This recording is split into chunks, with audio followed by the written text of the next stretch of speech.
A barra de proteína é um bom alimento? E por que é melhor fazer frituras na manteiga e no óleo de coco e não no azeite? E o jejum de 12 horas ativa a autofagia? Essas e outras questões eu vou responder no vídeo de hoje. Então, se esse assunto te interessa, vem comigo que depois da vinheta eu te conto.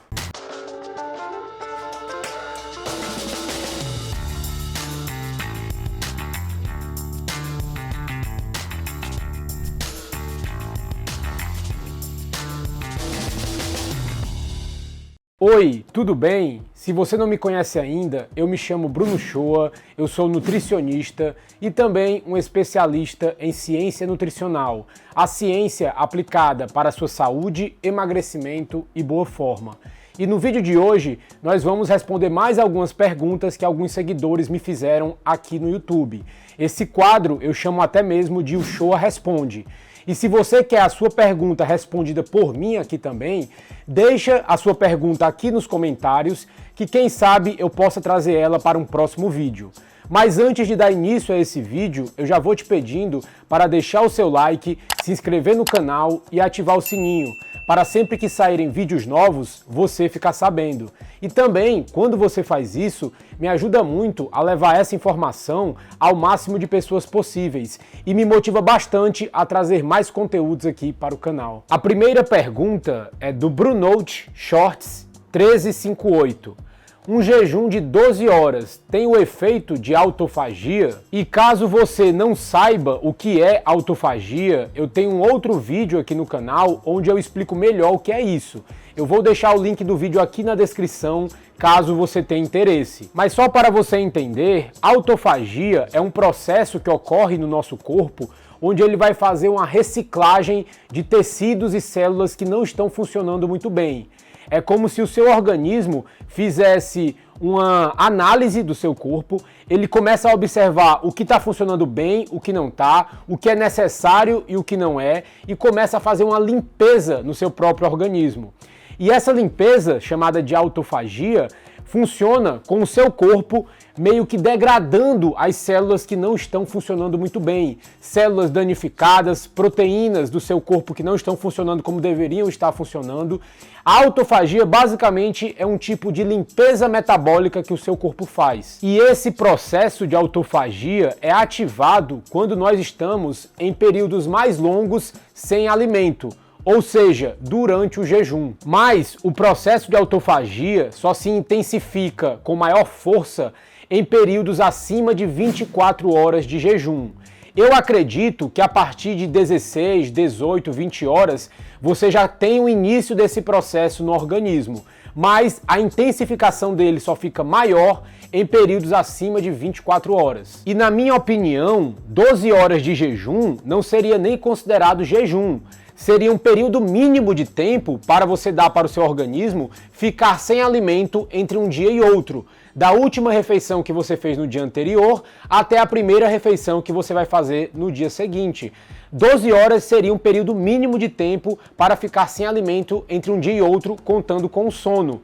Menos que 12 horas, na minha opinião, não seria o ideal e não seria necessário. E 12 horas é um período curto de tempo. Seria basicamente você jantar às 7 horas da noite e só fazer a próxima refeição no café da manhã às 7 horas da manhã no dia seguinte. A próxima pergunta é do Paulo Souza 8640. Boa tarde, a barra de proteína é um bom alimento? A maioria das barras de proteínas que tem no mercado para serem vendidas não são um bom alimento, porque a maioria delas vai ter açúcar, algumas vão ter farinha de trigo, vão ter vários aditivos químicos que ajudam na conservação e para até melhorar o sabor da própria barra de proteína.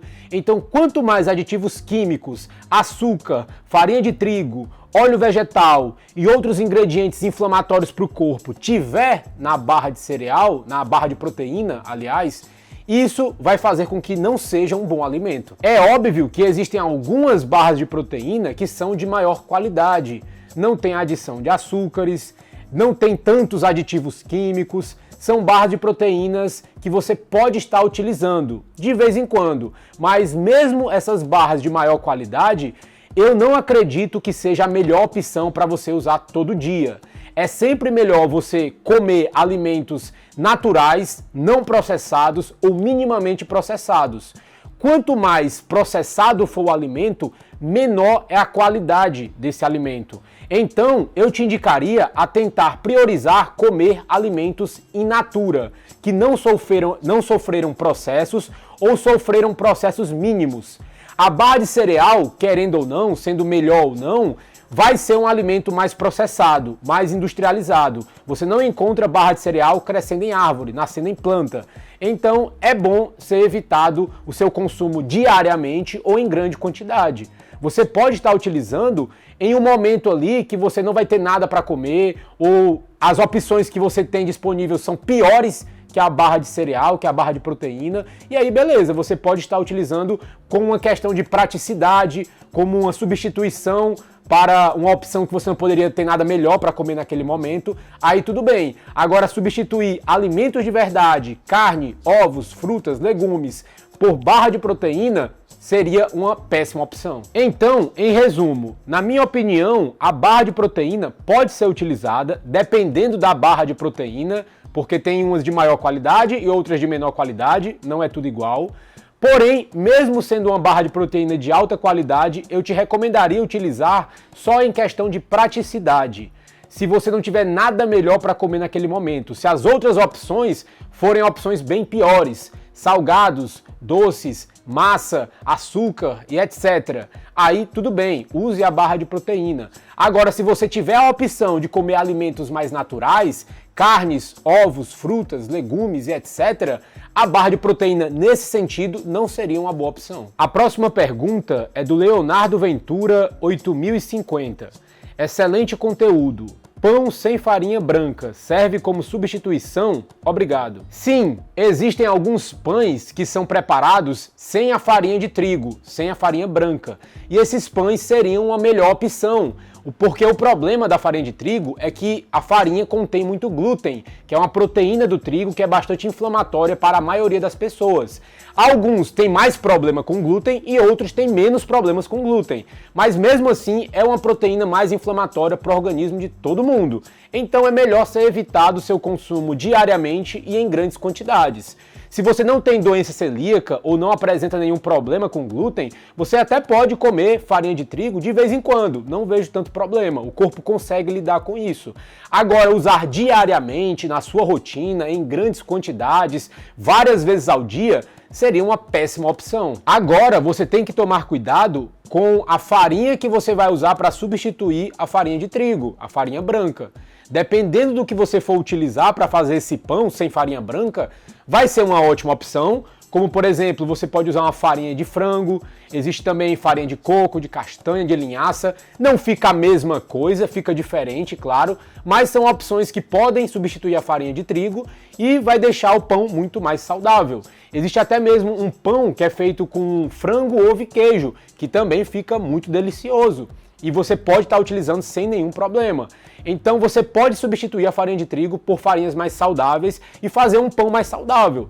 Vai depender apenas da receita que você vai estar utilizando. E existem várias dessas receitas aqui pela internet. Eu te indicaria aí no Google procurar receitas de pão sem glúten, receitas de pão sem farinha de trigo, e provavelmente você vai encontrar várias opções. E se você está gostando do vídeo até aqui, considere deixar o seu like, porque quando você faz isso, você avisa para o algoritmo do YouTube que esse conteúdo é relevante, e eu te agradeço muito. A próxima pergunta é da oração para ouvir. É verdade que a pessoa com a idade cada vez mais avançada, ela tende a ganhar mais peso, tendo uma predisposição a engordar? Seria esse um fator inevitável para esse indivíduo? Sim, isso é verdade. Quanto maior a nossa idade, quanto mais o tempo avança, mais facilidade nós temos para engordar e mais dificuldade nós temos para conseguir emagrecer, perder peso, perder gordura. Isso é algo que acontece basicamente com todas as pessoas. Com o avançar da idade, os nossos músculos começam a ficar mais resistentes à insulina. A resistência à insulina é um processo onde o seu corpo começa a produzir mais insulina do que o normal, e isso facilita com que você engorde e dificulta com que você emagreça. Naturalmente, com o avançar da idade, o nosso corpo vai ficando mais resistente à insulina, independente da atividade física que você faz, independente da alimentação que você tem, independente do seu estilo de vida. Mas é claro que se você é sedentário, se alimenta mal, usa drogas e tem maus hábitos de vida no geral, a sua resistência à insulina com o passar do tempo aumenta cada vez mais, em níveis não saudáveis, em níveis preocupantes, que vai te deixar realmente doente e provavelmente vai te deixar acima do peso. Agora, se você tem um estilo de vida saudável, se alimenta bem, faz atividade física, não usa drogas, provavelmente essa resistência à insulina vai acontecer, mesmo assim, porém vai acontecer em um menor grau, de forma mais gradativa, em pequenas quantidades a cada ano. Então isso não vai fazer uma diferença tão grande para você no final da vida. Não é porque o seu organismo automaticamente fica mais resistente à insulina com o avançar do tempo que você vai engordar, que você vai adoecer, que você vai ficar acima do peso, que você não vai conseguir emagrecer. Vai depender muito do seu estilo de vida. Mas é verdade que naturalmente o corpo vai ficando mais resistente à insulina e tem uma propensão maior a engordar e dificuldade para emagrecer quanto maior a sua idade. É por isso que pessoas mais velhas têm mais dificuldade para emagrecer do que pessoas mais novas. E também tem uma facilidade maior para aumentar o peso com o passar do tempo, com o avançar da idade. E outra coisa é que essa resistência à insulina que vai aumentando com o passar dos anos não aumenta na mesma proporção para todas as pessoas. Algumas pessoas até mesmo têm uma alimentação ruim, são sedentárias, têm maus hábitos de vida e mesmo assim têm dificuldade para engordar, mesmo com o avançar dos anos. Algumas pessoas até ficam cada vez mais magras, perdem massa muscular na idade avançada, né, já na velhice. Então, é muito individual para cada pessoa, mas dependendo de como o seu metabolismo responder a essa questão da resistência à insulina, você vai começar a engordar mais com o passar do tempo, mesmo comendo a mesma quantidade de comida que você sempre comeu. E vai ter também mais dificuldade para emagrecer já na velhice, mesmo fazendo as mesmas estratégias que você fez quando era mais novo e conseguir emagrecer sem nenhum problema. E como os seus músculos vão ficando mais resistentes à insulina com o passar da idade, eles têm mais dificuldade para receber energia e essa energia é mais facilmente jogada para outros locais, como as suas células de gordura. Por isso você engorda com mais facilidade. Porém, eu não vou entrar muito nesse assunto da resistência à insulina nesse vídeo, porque é um tema bastante complexo e eu vou fazer um vídeo só sobre a resistência à insulina no futuro. A próxima pergunta é do BungerMind 3655. Bruno, por que não podemos usar o azeite de oliva extra virgem para fritura, mas podemos fritar com óleo de coco, sendo que ambos são vegetais? Aproveitando a pergunta, por que não ocorre o processo de oxidação na manteiga, sendo assim permitindo utilizá-la para fritura? Grato desde já. O que acontece é que o óleo de coco e a manteiga são mais ricos em gorduras saturadas. O azeite de oliva é rico em gordura monoinsaturada. Quanto mais ligações insaturadas a gordura tiver, mais fácil é para ela oxidar em altas temperaturas. O azeite de oliva, por ter gorduras em preponderância monoinsaturadas, elas podem oxidar com maior facilidade quando aquecidas, diferentes das gorduras saturadas. A gordura saturada tem um tipo de ligação que tem mais dificuldade para oxidar em altas temperaturas. Ela também oxida, porém, você vai precisar de uma temperatura maior e deixar por mais tempo para que assim ela oxide. É por isso que você pode utilizar óleo de coco e manteiga para frituras, mas não utilizar o azeite de oliva, porque mais facilmente o azeite de oliva vai oxidar em temperaturas mais altas, diferente do óleo de coco e da manteiga, que são ricos em gorduras saturadas. Mas isso não quer dizer que você não possa fritar com o azeite. Porém, seria indicado você apenas utilizar o azeite para fritar qualquer alimento por curtos períodos e em temperaturas mais baixas. Por exemplo, para fritar um ovo. Agora, se você fosse fritar uma carne, onde você vai ter que aumentar a temperatura e deixar a carne lá por um maior tempo, seria melhor utilizar uma gordura mais saturada, ou seja, o óleo de coco ou a manteiga. E só um detalhe é que o azeite é rico em gordura monoinsaturada. Isso quer dizer que na composição da gordura do azeite tem uma ligação lá no meio, que é uma ligação dupla, por isso mono. Mono vem de um, insaturada porque tem essa ligação dupla. Uma ligação dupla. Quanto mais ligações duplas tiver na gordura, mais facilmente ela oxida em altas temperaturas. E as gorduras poliinsaturadas, poli vem de mais de uma, né? Poli, duas ou mais, e insaturadas, ligações duplas. Essas gorduras poliinsaturadas, como óleo de soja, óleo de milho, óleo de girassol, por terem muitas ligações duplas na cadeia da gordura, por isso são poliinsaturadas, oxidam com muito mais facilidade do que o azeite de oliva. O azeite de oliva já não é indicado usar porque é um tipo de gordura monoinsaturada, que tem uma ligação dupla lá, e essa ligação dupla facilita com que ela oxide. Uma gordura poliinsaturada, que tem mais de uma ligação dupla, oxida com muito mais facilidade. Então, se você utiliza esse tipo de gordura para fritar alimentos, gordura de óleo de soja, de óleo de girassol, óleo de canola, de linhaça, entre outros, você vai estar aumentando. O de linhaça eu não tenho certeza, mas o de girassol, o de soja, o de milho, o de canola são horríveis para fritura, porque você aumenta a temperatura e facilmente eles vão oxidar e criar produtos de oxidação que é danoso para o seu corpo, vai acabar com a sua saúde. O de linhaça eu não tenho certeza porque é um óleo diferente dos demais. Porém, eu particularmente prefiro evitar utilizar gorduras extraídas de sementes de alimentos, como a linhaça, como a semente de girassol, como a soja. Eu particularmente prefiro evitar. Mas eu não vou dar uma resposta aqui sobre o óleo de linhaça porque eu não tenho certeza. Eu vou pesquisar melhor, aí depois eu trago uma resposta mais detalhada para vocês. A próxima pergunta é do It's Hasui 619. Bruno, tem como eu seguir essa dieta não cortando os pães integrais e tendo o mesmo resultado? Isso depende. Para algumas pessoas vai ser possível, você consegue emagrecer, se manter no seu peso ideal sem cortar os pães integrais, mesmo usando pão. Porém, isso não vai ser uma realidade possível para todas as pessoas. Depende muito da sua resposta metabólica. Para algumas pessoas vai ser possível ter um resultado muito bom, o mesmo resultado que se você estivesse usando pão ou não. O pão não vai ser uma grande diferença para o seu corpo, mas para outras pessoas vai ser diferente. O pão integral, mesmo sendo com farinha integral, vai ter uma resposta metabólica no organismo de algumas pessoas que vai dificultar o emagrecimento, vai propiciar que você tenha problemas na sua saúde. Então, depende muito da resposta que o seu corpo vai ter com esse alimento. Mas dificilmente vai ser a mesma coisa, porque você retirar ou colocar qualquer alimento na sua dieta vai ter uma diferença ali. Às vezes pode ser uma diferença mínima e às vezes pode ser uma diferença grande. Para algumas pessoas, tirar o pão vai fazer uma grande diferença para o emagrecimento e para a saúde. Para outras pessoas não vai ser uma diferença tão grande assim. E vai depender muito também da frequência com que você utiliza o pão, as quantidades que você está utilizando. Então vai variar muito dependendo do seu corpo, das quantidades que você está usando e a frequência. Então depende bastante.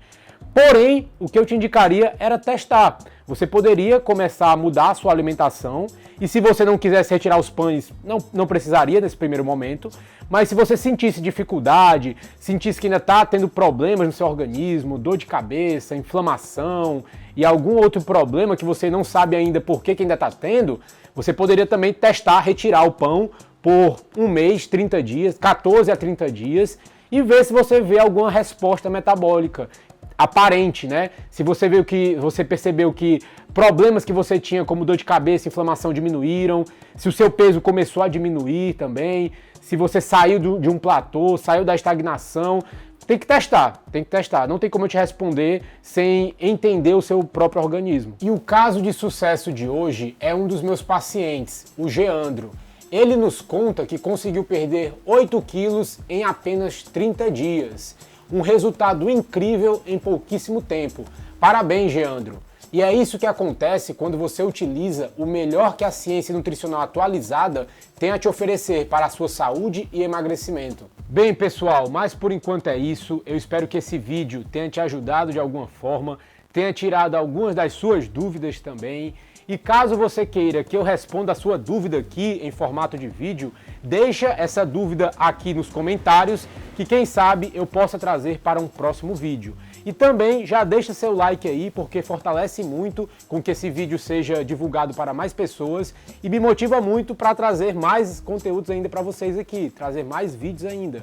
E por enquanto é isso. Eu espero que tenha ficado tudo claro. Caso tenha ficado alguma dúvida, também deixa aqui nos comentários que eu possa esclarecer melhor depois. Eu sempre vou estar respondendo também os comentários. Mas eu vou ficando por aqui. A gente se vê em um próximo vídeo. Um abraço e tchau!